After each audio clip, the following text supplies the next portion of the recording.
Hi, my name is Chante Keep, and I am a two-time breast cancer survivor, a public health enthusiast and advocate, and co-chair of a wonderful organization called Breast Cancer Action.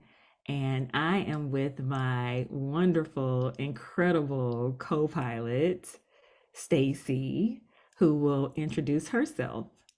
Aw, thank you, Chante. So hi everybody. I'm Stacey Strongaroni.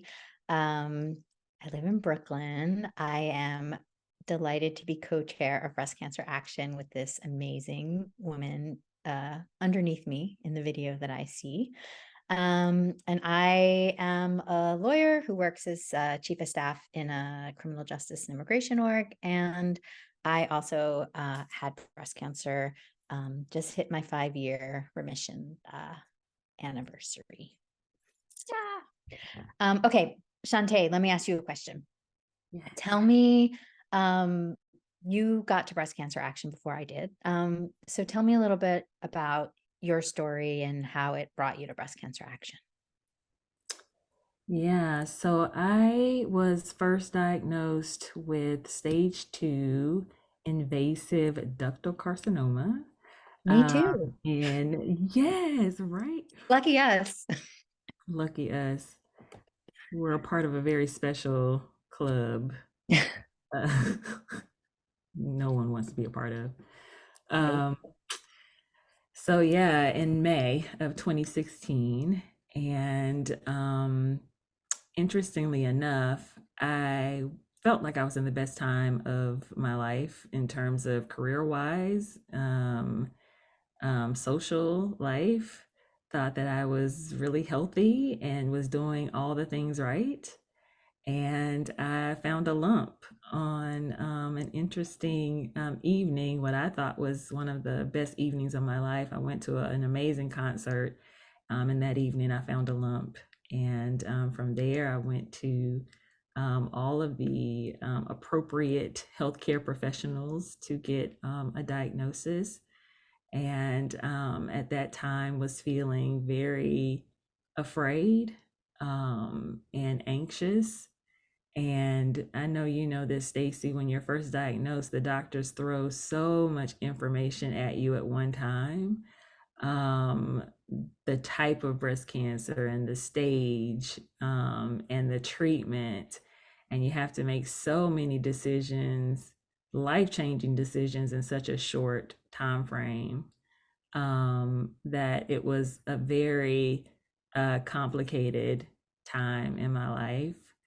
Um, but I found the strength to push through it, because all I heard the doctor say was that a year from now, you're going to be okay.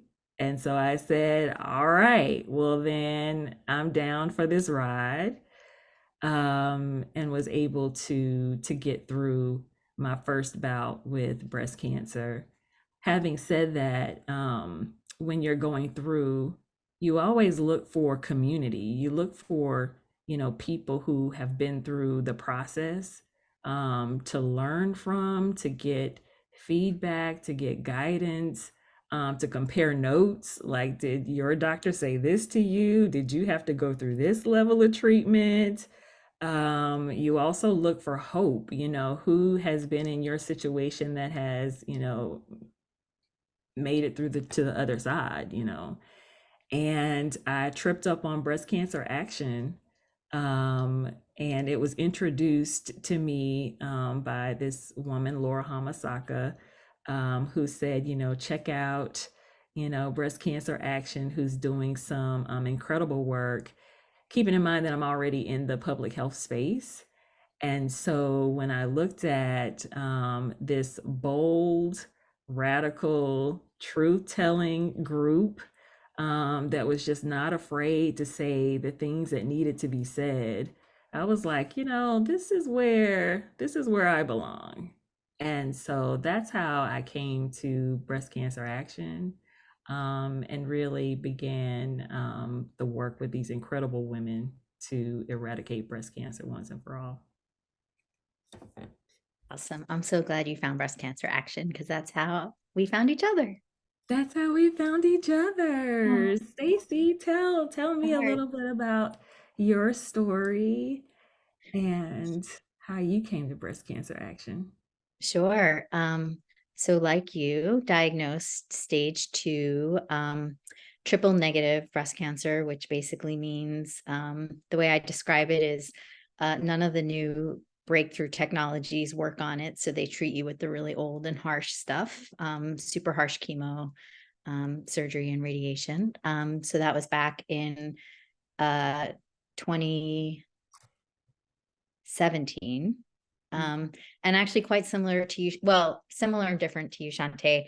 I didn't feel like I was at the high point of my life. I had been working very, very hard since I was doing immigration in 2016. You can imagine things were busy. And I was feeling depleted, and I